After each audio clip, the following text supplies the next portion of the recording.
Hello everyone, welcome back to the channel. In this video, we're going to be talking about areas of similar figures.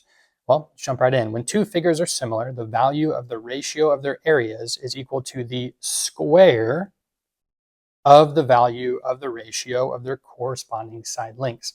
So we did a separate video on perimeter of similar figures where we know perimeter of two similar figures is just the same as the ratio of those corresponding side lengths. Well, obviously area's got to be different, so we involve the square of that ratio of their corresponding side lengths would be equal to the ratio of their areas. So we see that here we have triangle EFG and triangle JKL.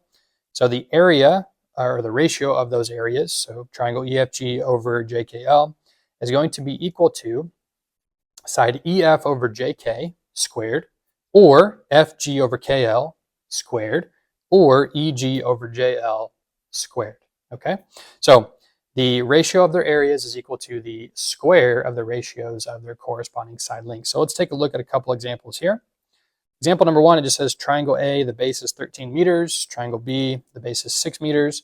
What is the value of the ratio of the area of A to B? Okay, so A to B we see is 13 to 6, but that is the ratio of the corresponding sides, or in this case, the base, where we just saw in our equation that the area, the ratio of the areas, is going to be the square of that.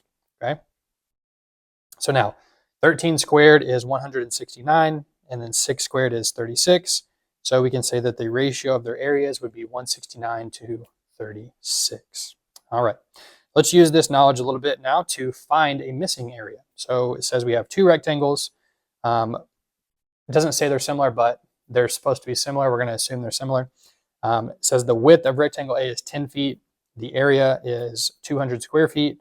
The width of rectangle B is 18 feet. We want to find the area of rectangle B.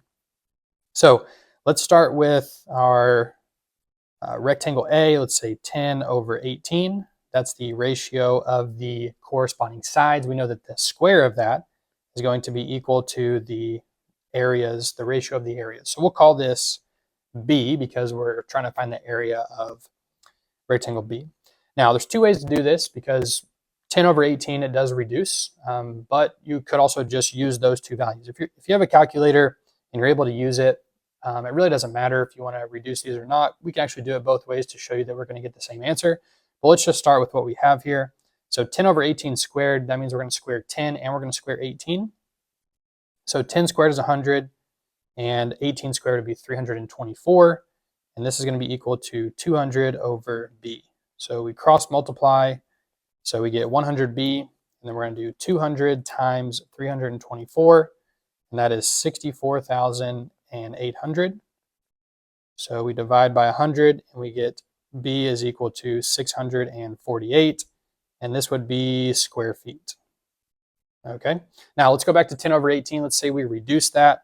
So that would become 5, that's a bad 5 there, let's fix that. That would become 5 over 9 squared is equal to 200 over B. Draw a line here so we don't get confused. All right, so 5 squared would be 25, 9 squared is 81, and we still have 200 over B here. So this is going to be 25B is equal to 200 times 81 is 16,200. Let's divide that by 25, and we get 648.